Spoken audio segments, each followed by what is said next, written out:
Время 6:30 утра. Мы находимся на рынке села Карабах Баткенского района Баткенской области.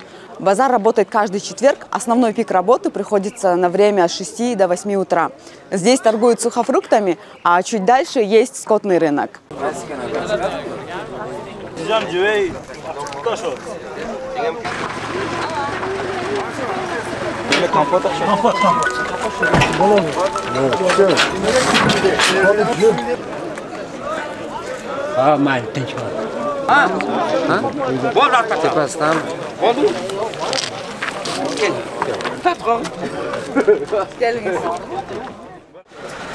Баткен өргінің дамын жеген адам басқа да жалбай қалады.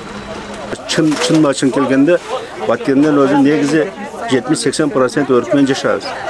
Өрікті бізге жоғары қыл берішсін, баяғындай комбинаттарды сал берішсін, ошоны консерва заводтарды құрыша тұрамысылы жер бар, башқа бар, ошол жерге инвестицияны тартыш керек бізге.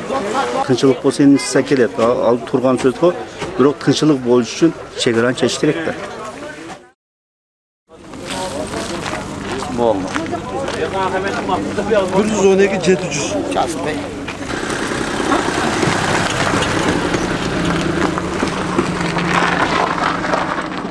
Негізден Баткенде өрік бұлтырқа қарағанда қиля арзан болып қалды. Бұлтыр үшін өріктерді мысалы үшін тоғылықтардың орталардың 400-ден сатып жүргенбіз. Азыр енді 170-150 сом ошоны тегерейді болып ұстап. Анан негізден біздің ойымызша өрікті Баткенде көтере тұрған болсақ, башқа жақтан алушыларды шақырышымыз керек. Мысалы үшін түрктер, қытайлар, өзбектерден алып жатышады. Алар биздикилер алып барып Өзбекстанга сатып, ошо өзбектер пайдаланып жатат жолдо. 120 mi? 150. Demek ki siz amumizde. 200 lira var. Bizge tiyomli zaraymi? Hamma bozorga chiqamiz. Batkendagi haftada 100 tonna, 110 tonna olib chiqib ketyapmiz. O'zimizda zavodlar bor. Rossiyaga, Indoneziyaga, Litva, Latva, Polshaga, Xitoylar kelib olishyapti. O'shalar eksport qiladi. Tarobkalar jo'natamiz. Hammasi.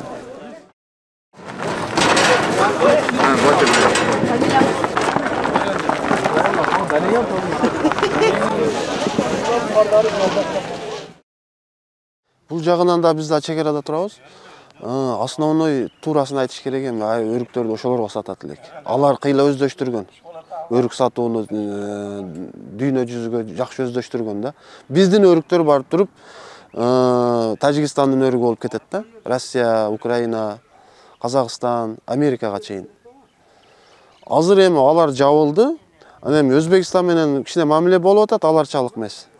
Илгери биз тажиктер менен дагы мамиле кылат элек, ошолорго да өрүк сатат элек. Алар абсолютно жабылды.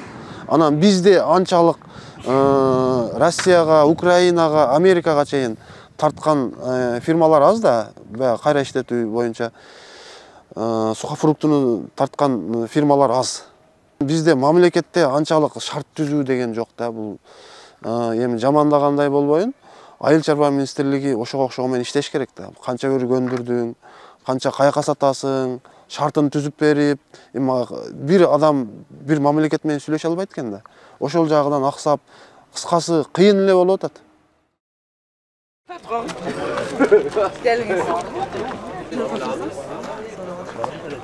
Былтыр 400-гө берген эмесмин. Азыр 170 болушту. Сиз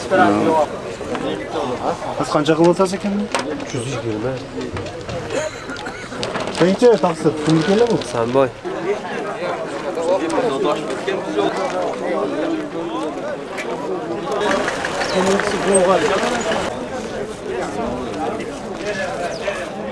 Карабак айылы боюнча жаман эмес элек тажиктер менен.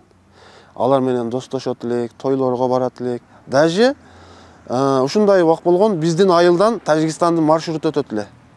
Биздин айылыбыздын этегинен ошол эле тажиктердин маршрутуга минип, барып Исфара деген райондору бар. Ошол жерге барып чайды ичип, продуктаны кылып, ошолор машинеси менен келип, өзүнүн үйүнүн түшүп калат элек. Ошончолук мамиле жакшы эле.